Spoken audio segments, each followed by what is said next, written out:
তারা মসজিদের সমস্ত দরজা জানালাগুলি বন্ধ করে দেয়, যার যার হয়ে খোদার দরবারে হাত তুলে কান্দা শুরু করে, ও রব্বুল আলামিন, তুমি আর আমি, এখানে তো আর কেউ নাই। মাওলা, তুমি ছাড়া আমার কোনো উপায় নাই, তুমি ছাড়া এই বিপদ থেকে আমাকে বাঁচাইবার দ্বিতীয় আর কেউ নাই। খোদা তুমি কি করবা করো। এরকম ভাবে যারা যার হয়ে খোদাকে সামনে নিয়ে যখন কান্না শুরু করছে, কিছুক্ষণ কান্নার পরে খোদার রহমতের দরিয়ার সাগরের মধ্যে, খোদার রহমতের সাগরের মধ্যে ঢেউ উঠে গেছে।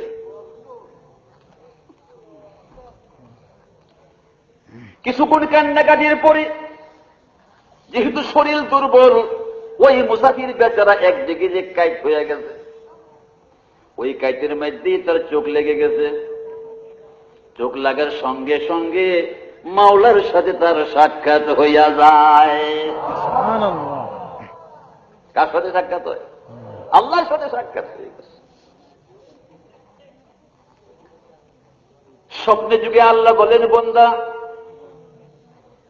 আর কান্দো না, আর কান্দা লাগবে না, আর কান্দো না, যথেষ্ট কান্দাইছি তোমার, আল্লাহকে আমি কান্দাইছি। এই যে 6 মাস পর্যন্ত বান্দা তুমি আমার কাছে কাঁদতেছিলে, ও বান্দা কোন মুহূর্তে কাঁদতেছিলে আমি দেখতেছিলাম। বান্দা তোমার চক্ষু দিয়া যেরকম ভাবে কাতরা করতে টপকে টপকে যদি পানি পড়তেছিল, গাল বাইয়া দাড়ি গুলে বাইয়া যে বুক বাসতেছিল, বান্দা আমি চোখে তোমার দাড়ি টপকানো পানিগুলি আমি দেখতেছিলাম। বন্দা তুমি যে আমাকে ডাক দিতা আর কান্দা, বন্দা তখন তোমার ডাকটা আমার কাছে অত্যন্ত ভালো লাগতো। ওই কান্নার সময় যদি বন্দা তোমার সমস্যা আমি সমাধান করে দিতাম, তখন যদি কবুল করতাম রে বন্দা, তখন তো আর তুমি আমার কাছে কান্দতা না। বন্দা তোমার কান্দারা যেহেতু আমার কাছে ভালো লাগতেছিল, এই জন্য কয়েক মাস পর্যন্ত আমি তোমাকে দিয়া কান্দাইলাম। বন্দার কান্দারা আমার কাছে ভালো লাগে। আর তুমি যখন ঠোঁট মুখ ভাঙ্গিয়া, তুমি যখন চোখের থেকে পানি বের করে যখন কান্দা, ও বন্দা তোমার কান্দারা আমার কাছে খুব ভালো লাগতো, এই জন্য কান্দাইছি। তবে যাও, আমি তোমার কান্না কবুল করে নিছি। জোরে কন্যা সুবহানাল্লাহ, কবুল করে নিছি। আর চিন্তা করো না, এই ঋণের জন্য তোমার আর চিন্তা করা লাগবে না। ও বান্দা, তোর ঋণের সমস্যা আমি আল্লাহ সমাধান করব, তোর সমাধান করার প্রয়োজন নাই। বলেন সুবহানাল্লাহ। ঋণ আমি শোধ করবো, তুই করতে করবি। কেরা কইলা? আল্লাহ করতার বলি। আল্লাহর কাছে পড়বার ভাও আছে না নাই? আছে। বান্দা তুমি এখন উঠো, আহা দয়া কত।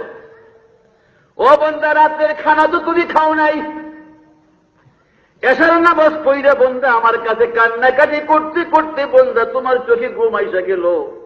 বন্দা রাতের খাবার তো তুমি খাও নাই, বন্দা তুমি একটু উঠো, ওইটা যাই তোমার কাছে আছে চিরামুড়ি এগুলো খাও, খাইয়া আবার বিশ্রাম করো। সমস্ত রাত্র তুমি একটু ঘুমাও, শরীরের ক্লান্তি একটু দূর হইয়া যাবে, ঘুমাও। সকালবেলা এখান থেকে উঠে ফজরের নামাজ পড়ে আশাক করে বন্দা তুমি বাড়ির দিকে রওনা হইয়া যাইবা। বন্ধে বাজ্যা মতো টেহা উমা, তুমি যদি বালা কথা শুরু করছো, বাজ্যে দেন কাকো, আমার টেহা দিব কেটা? সুযোগ পাইছে তো, সুযোগ পাইছে না? কোথায় রেফাইয়ার এসে তো তাই আমার টেহা কারে রা হচ্ছে তো ব্যস্ত হয়েছে।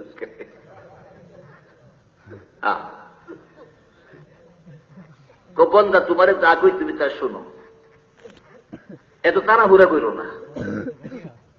তোমার লোকে দেয়া হয়ে গেছি তোমার সমস্যার সমাধানের লেগে, কই না সুবহানাল্লাহ।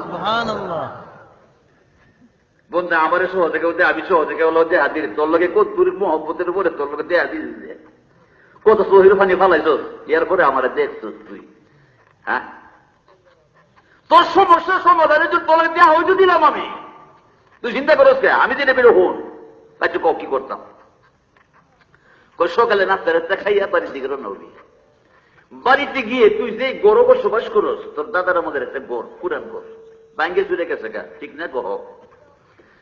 কয় এই গড়ের একটা সাইডের কথা কইছি, ওই সাইডটা 1-2 হাত পরিমাণ তুই খোদাই করবি। খোদাই বুঝেন না? খোদাই করবি। খোদাই করলে তুই কয়েক হাত মাটির নিচে তুই বড় একটা মটকা পাবি। মটকা বুঝেন? মোট কি আর এখন তো ড্রাম ড্রামে চাউল রাখে। আগে এক জমানা ছিল আমাদের মা বোন যারা, এরা মটকির মধ্যে চাউল রাখতো। কি কোন কথা ঠিক না? ঠিক। হ্যাঁ, এখন এই প্রচলন তোর দেশে এখন অনেকটা আছে। তো যাবো, বড় একটা মটকা পাইবা, এই মটকির ভিতরে এমন কিছু সম্পদ রক্ষিত আছে, এমন কিছু হীরা মুক্তা আছে, তার অর্ধেক যদি তুমি বিক্রি করো, ও বন্ধু, তোমার যে পরিমাণ ঋণ আছে ঋণগুলি শোধ হয়ে যাবে। বলেন সুবহানাল্লাহ। আর যে বন্ধু অর্ধেক সম্পদ থাকবে, ওগুলো কি তুমি বিক্রি করে কিছু অংশ দিয়ে তোমার ঘরটাকে ঠিক করবে। তুমি যদিও দুনিয়াতে বেশি দিন থাকবে না, তোমার ছেলে মেয়ে আছে, তোমার বিবি আছে, তাদের একটা কি আছে, হক আছে। আরে কি করছি, কথা বুঝে গেলি? দুনিয়াতে থাকতে হইলে ঘর বাড়িরও দরকার আছে না নাই? ঘর বাড়ির দরকার আছে না নাই? আল্লাহ জানেনি, জানে না?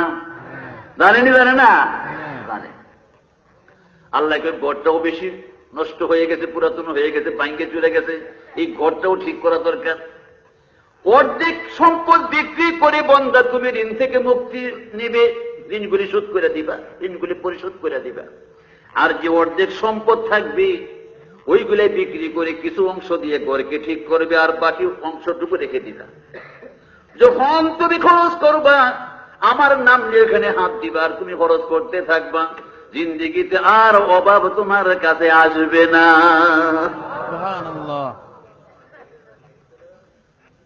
অভাব দেয় কেটা? নেয় কেটা? জোরে কন্যা অভাব কেনা দেয়? সরকারে দেয়। হ্যাঁ, নেয় কেটা অভাব? আল্লাহ। অভাব দেওয়ার মালিকও আল্লাহ, নেওয়ার মালিকও কে? আল্লাহ। এখন বন্ধে কয়ে কথা, তুমি রাগ হই না, একটা কথা না কয়ে পারছি না, কি কথা কো? আল্লাহ তারা সুযোগ দিচ্ছে, কি কথা?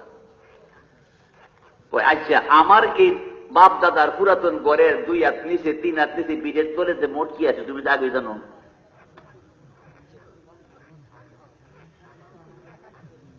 নতুন জানো তুমি? আনতা আলিমুল গায়বি ওয়াস শাহাদা, সব খবর তোমার কাছে আছে। আসমান থেকে নিচে, আরশের থেকে নিয়ে তাহতা সাল্লা পর্যন্ত কোথায় কি হইতেছে না হইতেছে, কোথায় কি আছে না আছে, মাওলা গো তোমার তো খবর আছে। আমার ঘরের ভিতরে যে হীরা মুক্তার মূর্তি পড়ে আছে, তুমি তো আগেই জানো। 6 মাস ধরে তোমার কাছে চোখের পানি ফালাইতেছি। আচ্ছা, বুঝলাম, ভালো হইছে। আমার চোখের পানি তোমার কাছে খুব ভালো লাগছে, এই লেগে চোখের পানি বার করছো। আমার হুদি শেষ হাতে গিয়া এই 400 মাইল 2.5 লাখ রে, 400-200 মাইল আইতে আইছি, আবার 200 মাইল হাইটা যাওয়া লাগবে, ফাঁহে দিয়ে আবার কি হওয়া খরচ হয়েছে 200। হুদা আচ্ছা, তোমার কাছে আমার চোখের পানি এতই মহব্বত লাগছে, এই 2 লাখটা আবার ফাঁকা 2.5 লাখ, এটা করলা কেন? এটা কারে জিগায়? কারে জিগায়? আল্লাহরে জিজ্ঞেস। আল্লাহ কই, বন্ধা এই আড়াইলাম যে কে রে, এই কষ্টটা তোরা দিলাম কি? এটার পিছনে একটা হেকমত আছে, একটা রহস্য আছে। কই রহস্যটা আমার কম লাগবে? দাবি চলতেছে, রহস্যটা আমার কম লাগবে না। দোষ লাগবে কোথায় দেখেন না?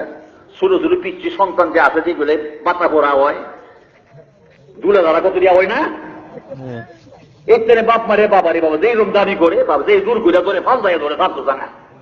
কি বল কথা ঠিক না? ঠিক। এটাও পাতা পড়া বান্ধার মতো কোথায় এমন ধরা ধরছে, আমার 200 মানে 2.5 লাখ, আবার 200 মানে 2.5 দিয়া করে ককরে। 6 মাস ধরে তোমার কাছে কামতেছি। আচ্ছা, বুঝলাম তো আমার কাজও তোমার কাছে ভালো লাগতেছে, এর লেগে কামতাইছো।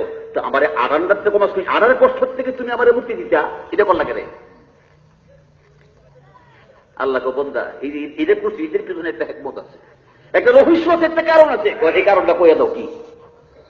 তখন আল্লাহ বলেন, দেখো যেটা বুঝে ফেললে কখনো টানছি আর কি, তুমি তো আদমের সন্তান। আল্লাহ কারে কয়? ওই মুসাফিরে কয়, তুমি তো আদম সন্তান, তুমি আদম সন্তান, আদমের সন্তান তুমি। আদম সন্তানের একটা বদ অভ্যাস আছে। আদমের বা কেরা বানাইছে? জোরে কোন কেরা বানাইছে? আদম সন্তানের একটা বদ অভ্যাস হলো কি? আদম সন্তান কোনদিন যদি ফ্রি পায়, ফিরি পায়, এটার কদর করার এটার দাম দেয় না। এটা আদম সন্তানের নেচার, এটা অভ্যাস তাদের। এটা ফিরি পাইলে ফিরি জিনিসের কদর তার কাছে নাই। কি কি কথা বুঝছেন? আর যদি কোন জিনিস যদি সে ফিরি নাই না কিনতে আনে, কষ্ট করে দেয় কামাই করে, এইটার জন্য দরদ লাগে, এটার জন্য মায়াও লাগে বেশি। কি ভাই কথা ঠিক না বেঠি? বন্দা, আমি যদি তোরে এই পরিমাণ না কান্দাইয়া, এই পরিমাণ কষ্ট না দিয়া যদি খেলে তুই 2-1 কৈশোরে খেলে তোরে মসজিদ দিয়া লাইতাম, এই সম্পদটাই ওই যে তোর 2 দিনের লাস্টিং করলো না হইলে 2 দিনের ভিতরে তুই সব বিলাইয়া শেষ করে বানাইলি হইলি। কি কইতে বুঝাছিলি? এখন 6 মাস কান্দাইয়া 400 মাল আদাইয়ে যখন সম্পদ আদৌ দিতেছি, একটা পয়সা খরচ করতে হিসাব করে খরচ করবি, বেলায় নিয়ে আর খরচ হইতো না বন্দা। এই জন্য তোরে এই পরিমাণ কষ্ট দিয়া পরে তোর সাথে আমি সম্পদের মালিক তোরে বানাইতেছি। হযরত থানভী রহমতুল্লাহ আলাইহি বলেন, আজকে এই জমানাতে মুসলমানের কাছে যে ইসলামের দাম নাই, নামাজের দাম নাই, রোজার দাম নাই, হজ যাকাতের দাম নাই, কথা বলতে হালাল হারামের দাম নাই, তার কারণ ইসলাম সাহেবে পাইছি আমরা হুদা ফিরি, মাগনা পাইছি। এই লেগে পাইছি আবার নামাজ নষ্ট হইলেও আঙ্গুর অন্তরে কোনো ব্যথা লাগে না, রোজা নষ্ট হইলেও অন্তরে ব্যথা লাগে না, হালাল হারাম বাইকটা না চললেও অন্তরে কোনো ব্যথা লাগে না। কথাটা বুঝে আইছে? বালা করে বুঝছেন? হ্যাঁ, নামাজ মুসলমান হইয়া নামাজ করে না, ইয়ার পরে অন্তরে কোনো ব্যথা লাগে না, তার কারণ হ্যাঁ মুসলমানই পাইছে ফিরি, মাগনা পাইছে, এই জন্য এটার জন্য কোনো দরদ নাই। কি কইছি কথাটা বুঝে আসেনি? এই জন্য দেখবেন যারা ইসলামের জন্য কিছু পয়সা কি করে মেহনত করে এবং জানমাল ব্যয় করে খরচ করে, দেখবেন যে এর ভিতরে ইসলামের দরদ দুইটা জায়গা। বেশি পরীক্ষা করেন, ডাইরেক্ট পরীক্ষা করেন, আপনি কিছু টাকা পয়সা লোন 3,000-4,000 টাকা কখনো কামাই করে লন, ইয়ার পরে 40টা দিন সময় বার করে আটো লন। কি কইছি বুঝছেন? কথা গাছি বসকা মাথা লইয়া ইয়ার পরে তবলিগ গিয়া 40টা দিন গিয়া ইয়ার পরে আপনি মেহনত করে বাইতা গেন। আমি গ্যারান্টি দিলাম জীবনে যাই নামাজ পড়ছে না, 40 দিন নিজের খাইয়া নিজের পিন্দা গাছি বসকা মাথা লইয়া ইয়ার পরে যখন ইসলামের জন্য যখন এই কষ্টটা কইরা আইব, দেখবেন তখন তার মুসলমানের দাম তার কাছে হইব, তখন নামাজ পড়তে মনে চাইব, রোজা রাখতে মনে চাইব, হালাল হারাম বাচ্চা চলতে তার মনে চাইব। কেন? ওখানে নামাজ, এই সময় নামাজ না, জমা ছুটতে গেলেও তার কাছে কি লাগবো? আফসোস লাগবো। কি ভাই কথাটা ঠিক না ঠিক? কেন?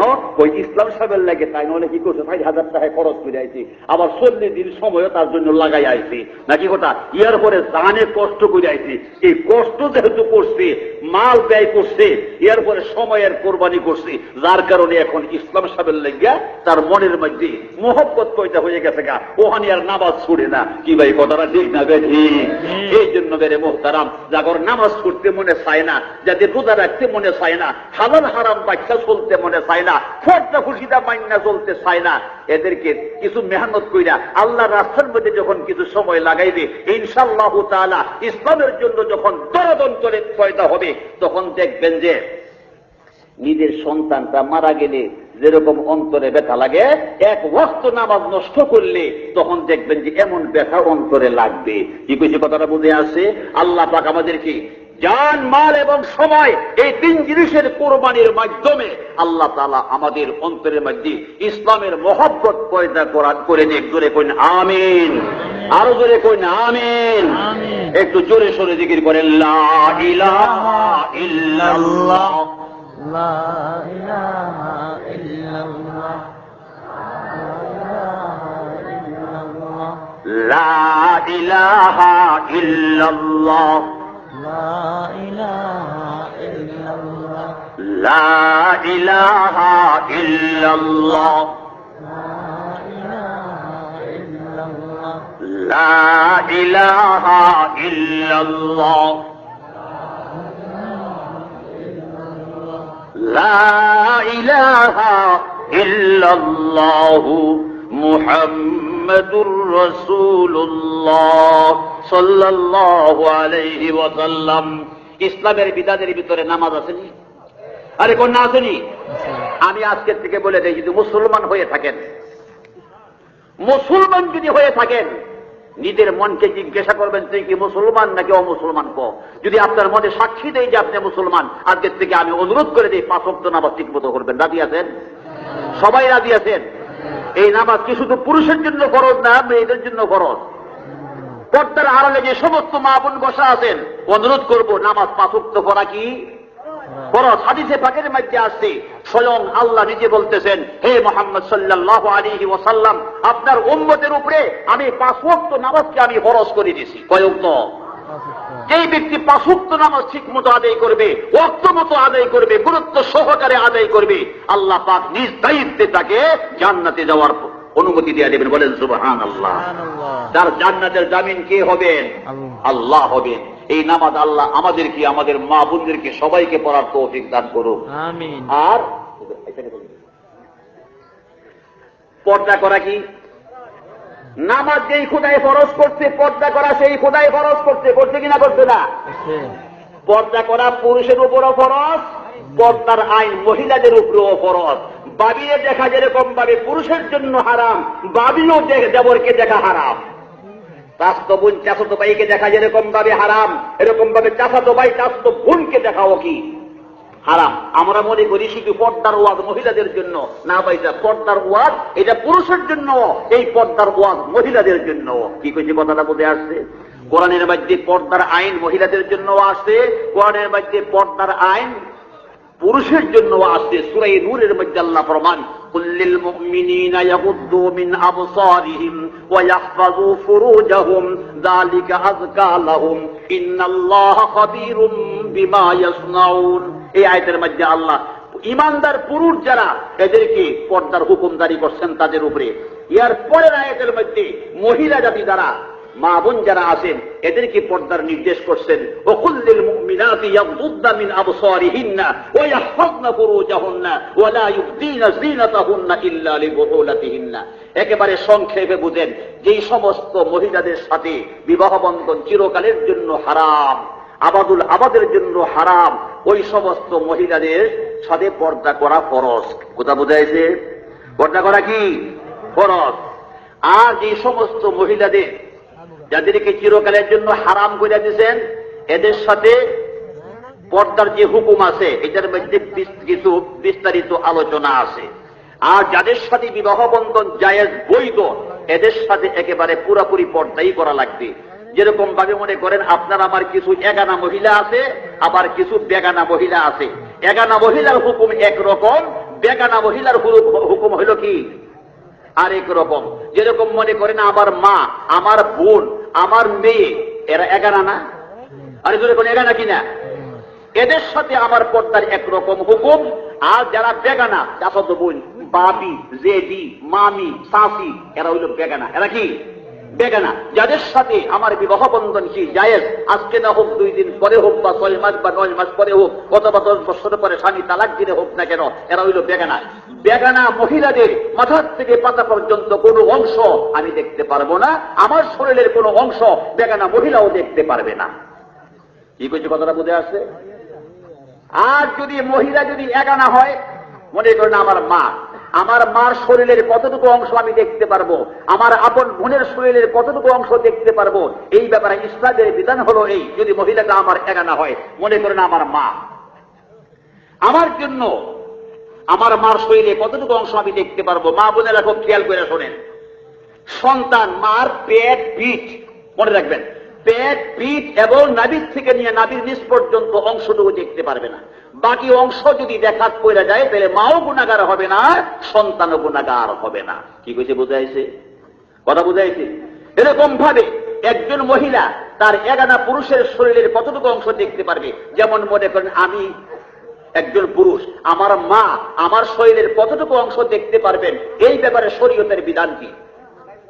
এই ব্যাপারে শরীয়তের বিধান হলো এই যে আমার শুধু নাভির থেকে নিয়ে হাঁটুর নিচ পর্যন্ত অংশটুকু আমার মা দেখতে পারবেন না, আমার বোন দেখতে পারবেন না, আমার মেয়ে দেখতে পারবে না, কিন্তু এই নাভির থেকে নিয়ে হাঁটুর নিচ পর্যন্ত জায়গাটা বাদ দিয়ে বাকি সমস্ত শরীরের অংশ আমার মা বোন, আমার আপনজন এগানা যারা আছে এরা দেখতে পারবে। মনে থাকবে? মনে থাকবে তো? আচ্ছা, এখন আসেন একজন পুরুষ একজন পুরুষের দেহের কতটুকু অংশ দেখতে পারবে, এই ব্যাপারে শরীয়তের বিধান হলো এই। মনে করেন আমি একজন পুরুষ, আপনি একজন পুরুষ, আপনার শরীরের কতটুকু অংশ আমি দেখতে পারবো, এই ব্যাপারে ইসলামের বিধান হলো এই।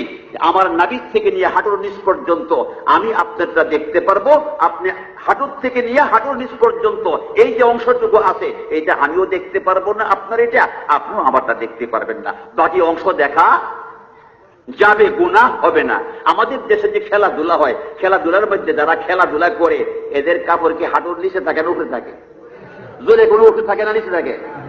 যেই খেলার মধ্যে ফরস্তরত হয় হাঁটুর উপরে কাপড় উড়ি, এই খেলা হারাম। এই খেলা যারা খেলে এরাও হারাম করলো, গুনাহে কবিরা করলো। যারা এই খেলা দেখতে যায় তারাও গুনাহে কবিরার মধ্যে সামিল হয়ে গেল, এদের দ্বারাও গুনাহে কবিরা হয়ে গেল। ফরস্তরত করে যে সমস্ত খেলাধুলা হয় আমাদের দেশে, ওই সমস্ত খেলাধুলা হারাম, পরিষ্কার না যায়। যারা দেখবে তারাও গুনাহগার, গুনাহে কবিরার মুরতাকিব হবে, যারা খেলবে তারাও গুনাহে কবিরার মুরতাকিব হবে। বুঝে আসছে কথাটা? তাহলে একজন পুরুষ অপর পুরুষের নাভির থেকে নিয়ে আপনার হাঁটুর নিচ পর্যন্ত এতটুকু অংশ বাদ দিয়ে বাকি অংশ দেখতে পারবে। মনে থাকবে? মনে থাকবে তো? আরেকটা কথা শোনেন, একজন মহিলা অপর মহিলার শরীরের কতটুকু অংশ দেখতে পারবে, এই ব্যাপারে শরীয়তের বিধান হলো এই। নাভির থেকে নিয়ে হাঁটুর নিচ পর্যন্ত জায়গাটা এইটুক ছাড়া একজন মহিলা অপর মহিলার সমস্ত শরীর যদি দেখে কোনো গুনাহগার হবে না। কি কইছে কথাটা বুঝে আসছে? স্বামী স্ত্রীর ব্যাপারে মাসলা আলো, স্বামীর জন্য স্ত্রীর সমস্ত শরীর দেখার অনুমতি আছে, আবার স্ত্রীর জন্য স্বামীর সমস্ত শরীর দেখার অনুমতি আছে। উভয়ের পুরা দেহ দেখতে পারবে। তবে এখানে একটা মাসলা, আম্মা জান আয়েশা বলেন যে হুজুর সাল্লাল্লাহু আলাইহি ওয়াসাল্লাম জীবনে কোনদিন আমার লজ্জাস্থানের দিকে তাকান নাই, আমি আয়েশাও আল্লাহ রাসূলের লজ্জাস্থানের দিকে জীবনে একবার তাকাই নাই। কি কইছে কথাটা বুঝেছেন? এই হলো তাকওয়া, এই হলো পরহেজগারি। মনে থাকবে? আরে মনে থাকবে তো? আমাদের দেশে এই যে আমরা কতগুলি বেশরম গার্ডিয়ান আছি, বেহায়া বেলাজা গার্ডিয়ান আছি, যদি ছেলে বিয়ার উপযুক্ত হয় ছেলেকে বিয়া করাইবার আগে ছেলের বাবা যায় হুদের বউ দেখতো, মামু যায়, জেডারে লইয়া যায়, সাফারে লইয়া যায়, ছেলের বগ্নিপতির লইয়া দল বাইন্দা পুত্রার বাজারে যেরকম কোরবানির গরু দেখতে যায়, ঠিক তদ্রুপ এরকম একটা দল বাইন্দা 5-7 জনে মিল্লা মায়ের বাই যায় পুতের বউ দেখবার লাগিয়া। ভাই কথাটা ঠিক না বেঠি? সবটি বেহায়া, সবটি বেলাজা, সবটি গুনাহে কবিরা করবার লাগিয়া যাওয়া শুরু করছে। পুত্রবধূ দেখা যায় কখন? ছেলে যখন বলবে আলহামদুলিল্লাহ আমি কবুল করলাম, আলহামদুলিল্লাহ কবুল করলে কবুলের পরে শ্বশুরের জন্য পুত্রবধূ দেখা যায়। ইয়ার আগ পর্যন্ত পুত্রবধূ তো হয় না। তুমি কেমনে দাও, এই বেশরম তুমি কেমনে দাও বউ দেখবার লাগিয়া? আর কতগুলি বেশরম আছে, মা গো মাথার কাপড় একটু ফুল খাই দিছি, তোর চুল্লি কত দূর বড়, হ্যাঁ এগুলো হুদা বেশরম করেনি, করে না? আরে কন্যা করেনি, করে না? আবার কয়ে দেখি হাতটা ইয়ে একটু খোলো চাই, দেখি হাতটা স্যাপ দানা গুল পাওয়ার কাপড় দুটো আঙ্গা চাইবো, মা দেখি তোমার পাও দুইটা, এটা করেনি, করে না? কন্যা করেনি, করে না? সবগুলাই গুনাহে কবিরা করতেছে। এই জন্য মেহরবানি করে এই আকামার কইলেন না। ফুতেরে যে ফুতেরে দিয়ে করাবেন, ফুতেরে দিয়ে বউ দেখাইবেন 1 নম্বর। ইয়ার পরে যদি আরো ভালো করে দেখাইতে হয়, ছেলের মায়েরে পাঠাইবেন, বুইদের পাঠাইবেন, কুকুরে পাঠাইবেন, বাবিরে পাঠাইবেন, তার খালারে পাঠাইবেন, হে করে পাঠাইয়া এরা তো দূর দেখতে পারবো, আপনি আমি ও দূর দেখতাম পারবো? আরে কন্যা পারবো? এরা তো না ভিত থেকে খালি হাঁটু পর্যন্ত এই জায়গাটা তারা দেখ খান্দা খুললেও দেখাইতে পারবো, এখন লাগে হালাল। কিন্তু আপনার লাগে আমার লাগে মাথার একটা চুল দেখা তো যায় নাই, মাথার একটা চুল দেখাও যায় নাই, হারাম, গুনাহে কবিরা। কি বলছি কথাটা? পর্দার আইন, শব্দ আইন। সময় নাই। হযরত আল্লামা হাফেজ শিহাবুদ্দিন যাহাবী রাহমাতুল্লাহি আলাইহি আল কাবায়ের নামক কিতাবের মধ্যে একটা হাদিস বয়ান করছেন, আজীব ধরনের হাদিস।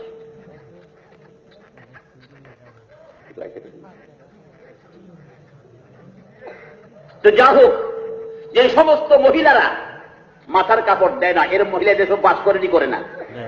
আরে কন্যা করেনি, করে না?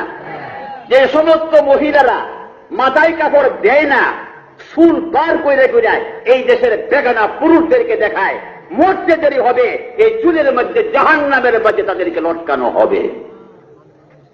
জোরে করি নাউযুবিল্লাহ। যে সমস্ত মহিলাদের জবান খারাপ, স্বামীর সাথে দুর্ব্যবহার করে, কটু কথা কয়, এরকম মহিলা আছে না নাই? আছে না নাই?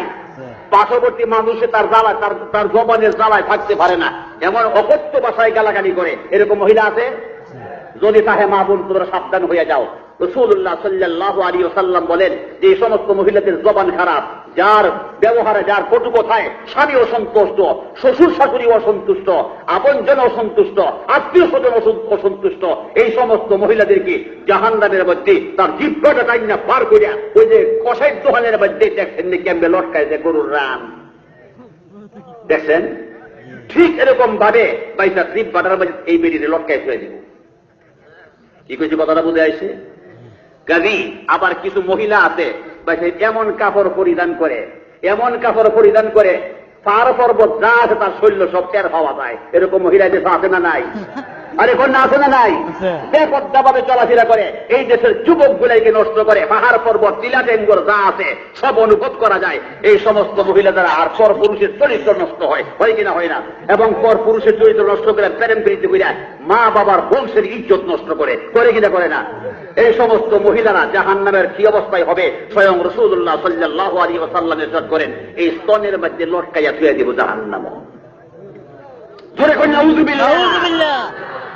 আর যে সমস্ত মহিলারা নামাজ রোজার ব্যাপারে অলসতা করে, ফরজ গোসলের ব্যাপারে অলসতা করে, ওয়াক্ত মতো নামাজ পড়ে না, ফাল দুধে নিয়ে বুক পর্যন্ত বাঁধবো, হাত দুইজারে কপাল পর্যন্ত বাইন্দা ইয়ার পরে বাইসা যেমনে ফারে এমনে গুরজুর পেলতারে ফারাইব, সাপ বিচ্ছু আল্লাহ নিযুক্ত করে দিবেন। কি কইছি কথাটা বুঝে আইছেনি? পরিষ্কার বুঝে রাখেন।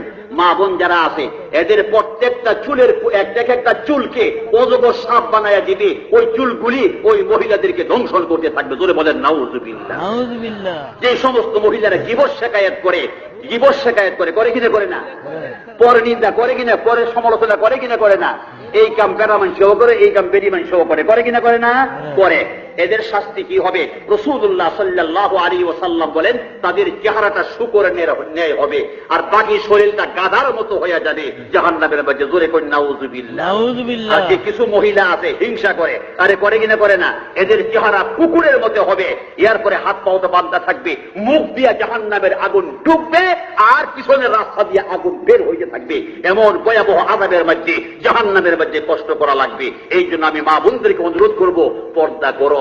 মাথার চুল স্বামীরে ছাড়া, আপনজন ছাড়া অন্য কেউ যেন দেখতে না পারে। তোমাদের শরীরের কোন দিক দিয়ে কি সুবিধা অসুবিধা আছে এইগুলি অন্য কোন পুরুষেরা যেন অনুভব করতে না পারে। এইভাবে পর্দা করে চলো। পর্দা করা ফরজ। এই পর্দার আইন মানার তৌফিক আল্লাহ আমাদের পুরুষদেরকে এবং মহিলাদের সবাইকে আল্লাহ মানার তৌফিক দান করুক। জোরে বলেন আমিন। আরো জোরে বলেন আমিন। এখন হুজুর পেশা হুজুর চলে আসতেছেন, আর সময় নেওয়া সম্ভব না।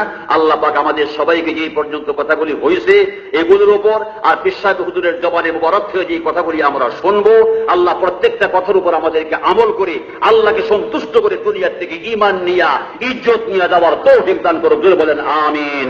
আরো জোরে বলেন আমিন। ওয়া আখিরু দাওয়ানা আনিল হামদুলিল্লাহি রাব্বিল আলামিন। আসসালামু আলাইকুম ওয়া রাহমাতুল্লাহি ওয়া বারাকাতুহু।